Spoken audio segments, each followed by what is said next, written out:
बिस्मिल्लाहिर्रहमानिर्रहीम। अस्सलाम वालेकुम दोस्तों, एक नई वीडियो के साथ हाज़िर हैं। चलें अपनी वीडियो स्टार्ट करते हैं। अमेरिका का 11वां aircraft carrier USS Gerald R Ford जो है वो अपनी पहली फुल डिप्लॉयमेंट के ऊपर निकल गया है। अमेरिका के इस जहाज़ की पहली फुल डिप्लॉयमेंट यूरोप के पानियों के अंदर होगी। इससे पहले भी इस यूएसएस जेरल्ड आर फोर्ड ने अटलांटिक के अंदर कुछ एक्सरसाइजेस की थी, लेकिन वो बेसिकली इसकी आप पहली फुल डिप्लॉयमेंट नहीं कह सकते। उसके बारे में अमेरिकन नेवी खुद से ये एडमिट करती है कि वो बेसिकली एक स्ट्रेस टेस्ट था।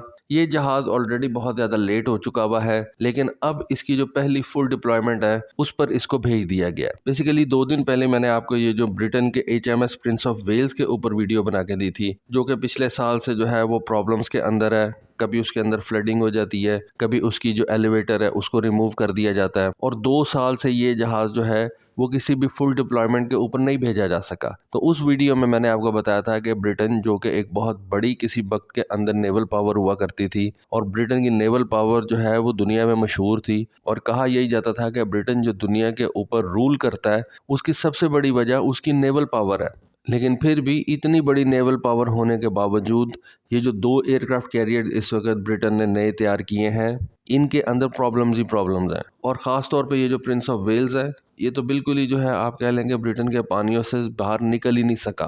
तो अमेरिका की यहाँ पे जो है वो आप कह लेंगे दाद देनी पड़ेगी कि इस वक्त 11 न्यूक्लियर पावर्ड एयरक्राफ्ट कैरियर्स जो है वो अमेरिका इस्तेमाल कर रहा है। वैसे आपको मैं एक इन्फॉर्मेशन दे दूं, हम समझते यही हैं कि अमेरिका के पास 11 एयरक्राफ्ट कैरियर्स हैं। अगर आप बाकी दुनिया के एयरक्राफ्ट कैरियर्स को देखें ना, जिस तरह से ये टर्की का एयरक्राफ्ट कैरियर है, जिस तरह से जापान के पास जो 2 एयरक्राफ्ट कैरियर हैं, साउथ कोरिया के पास समझा जाता है, साउथ कोरिया जो है वो अपना एयरक्राफ्ट कैरियर तैयार कर रही है, स्पेन के पास एक एयरक्राफ्ट कैरियर है, थाईलैंड जो है वो एक एयरक्राफ्ट कैरियर इस्तेमाल कर रहा है। तो अगर इन एयरक्राफ्ट कैरियर्स को जो है वो एक मेयार बना लिया जाए, तो इस तरह अमेरिका के पास 20 एयरक्राफ्ट कैरियर्स हैं। अमेरिका के पास टोटल 11 एयरक्राफ्ट कैरियर्स नहीं है। ये जो 11 हैं ये तो सारे के सारे न्यूक्लियर पावर्ड हैं, और ये फुल फ्लेज बड़े बड़े एयरक्राफ्ट कैरियर्स हैं, कैटापल्ट लॉन्च वाले एयरक्राफ्ट कैरियर्स हैं, या अब उन्होंने ई मॉल्स जो है वो इनके ऊपर लगा दिए हैं। अगर ये साउथ कोरिया जैसे, जापान जैसे, स्पेन जैसे एयरक्राफ्ट कैरियर्स को आप काउंट करते हैं, तो फिर इस तरह के अमेरिका के पास 9 और मजीद एयरक्राफ्ट कैरियर्स भी मौजूद हैं, जिनके ऊपर से अमेरिकन अपने AV-8B हैरियर 2 जहाज इस्तेमाल करते थे। इनमें से एक है अमेरिका क्लास, जिसकी टनेज जो है वो 45,000 टन है, और ये बेसिकली एक एम्फीबियस असॉल्ट शिप है। इसको आप हेलीकॉप्टर कैरियर भी कह सकते हैं, एम्फीबियस असॉल्ट शिप भी कह सकते हैं। जैसा कि मैंने आपको बताया कि ये जो अमेरिका क्लास का एम्फीबियस असॉल्ट शिप है, इसकी टनेज 45,000 टन है। और अगर आप ये टर्की के एयरक्राफ्ट कैरियर को देखें या एम्फीबियस असॉल्ट शिप को देखें, तो ये टोटल 27,000 टन का है। स्पेन के पास जो इस वक्त एयरक्राफ्ट कैरियर है वो 27,000 टन का है। जापान के पास जो ये इजुमू क्लास के एयरक्राफ्ट कैरियर्स हैं, या आप उनको एम्फीबियस असॉल्ट शिप्स कह लें, या हेलीकॉप्टर कैरियर कह लें, या F-35B कैरियर कह लें, उनकी जो डिस्प्लेसमेंट है वो 26,000 टन है। और अमेरिका के ये जो एम्फीबियस असॉल्ट शिप्स हैं, जिनको आप लाइट एयरक्राफ्ट कैरियर्स भी कह सकते हैं, ये 46,000 टन के हैं। तो ये बात करना कि अमेरिका के पास सिर्फ 11 एयरक्राफ्ट कैरियर्स हैं, ये बिल्कुल गलत है। अमेरिका के पास 20 एयरक्राफ्ट कैरियर्स हैं। तो अमेरिका के एयरक्राफ्ट कैरियर के साथ एक्सपीरियंस को आप दुनिया के किसी और मुल्क के साथ मैच नहीं कर सकते। जो मुल्क 20 एयरक्राफ्ट कैरियर्स यूज करता हो, उसका एक्सपीरियंस अनमैच्ड ही होगा। तो एनीवे, ये जेरल्ड आर फोर्ड जो है, इसको अब अपनी आप कह लें कि पहली फुल डिप्लॉयमेंट के ऊपर जो है वो अटलांटिक के अंदर भेज दिया गया। अटलांटिक से ये जो है ये यूरोपियन वाटर्स के अंदर जाएगा, और वहाँ पे अपने ऑपरेशन जो है वो परफॉर्म करेगा। ये इसकी आप कह लें कि एक फुल फ्लेज ऑपरेशनल ड्यूटी जो है वो स्टार्ट हो गई है। इस वक्त अमेरिका का जो निमिट्स क्लास का George H.W. Bush aircraft carrier है,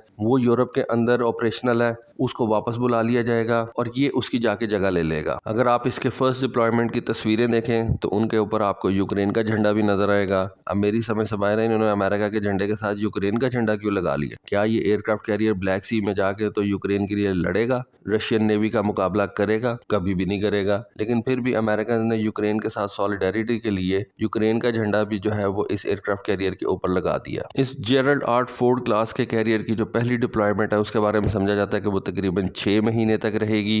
6 महीने के बाद आप कह लें कि उसको वापस पोर्ट के अंदर बुला लिया जाएगा। इसको अमेरिका का कैरियर स्ट्राइक ग्रुप 12 जो है वो करार दिया गया है, और इस जहाज के ऊपर कैरियर एयर विंग 8 CVW-8 जो है उसको रखा गया है। डेस्ट्रॉन 2 जो है वो इसके साथ चलेगा, यानी कि डिस्ट्रॉयर स्क्वाड्रन 2। और इसका अपना जो नाम है वो बेसिकली CVN-78 है। इसके साथ टिकोंड्रोगा क्लास के क्रूजर जो है वो भी चलेंगे। आर्लेबर्ग क्लास के गाइडेड मिसाइल डिस्ट्रॉयर्स जो हैं वो भी इसके साथ चल रहे होंगे और ये सारे का सारा नेवल आर्माडा जो है ये अब यूरोप की तरफ बढ़ रहा है और वहां पे जाके तो ये बैठ जाएगा, रशिया को धमकियां देगा। खैर रशिया इनकी धमकियों में कहाँ आता है। इस वक्त इस CVN-78 के ऊपर अमेरिका ने अपने FA-18E सुपर हॉर्नेट जहाज जो है वो रखे हुए हैं। EA-18G Growler electronic warfare aircraft जो है वो साथ भेजे हैं। E-2 Hawkeye airborne early warning and control जहाज जो है वो इसके ऊपर रखे गए हैं। सी हॉक हेलीकॉप्टर जो है वो इस एयरक्राफ्ट कैरियर के साथ भेजे गए हैं। उसके अलावा C-2 Greyhound carrier on board delivery aircraft जो है वो भी इस एयरक्राफ्ट कैरियर के ऊपर रखे भेजे गए हैं।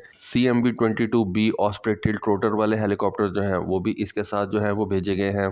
तो पूरे का पूरा एक वॉर मशीन जो है ना वो इस वक्त यूरोप की तरफ बढ़ रही है और USS निमिट्ज क्लास की जगह जाके ले लेगी। हो सकता है कुछ देर यूरोप के अंदर रखने के बाद इसको मिडल ईस्ट के अंदर भेज दिया जाए, क्योंकि जैसा कि आपको पता है कि ईरान के साथ भी कोई इतने अच्छे ताल्लुकात नहीं है अमेरिका के। इसराइल के साथ भी जाके ये कोई एक्सरसाइज वगैरह जो है वो कर सकता है। तो ज़्यादातर अमेरिकन एयरक्राफ्ट कैरियर जो अटलांटिक ओशन से भेजे जाते हैं वो कुछ देर यूरोप के अंदर रुकते हैं और उसके बाद वो मिडल ईस्ट के अंदर ऑपरेशंस करके वापस अमेरिका चले जाते हैं। तो दोस्तों ये एक छोटी सी अपडेट थी USS जेरल्ड आर फोर्ड के ऊपर, सोचा आपके साथ डिस्कस करूं। होपफुली आपको आज की वीडियो, आज की इन्फॉर्मेशन पसंद आई होगी। कमेंट सेक्शन में अपनी राय से ज़रूर आगाह कीजिएगा। आज के लिए बस इतना ही। Thank you. अल्लाह हाफिज़।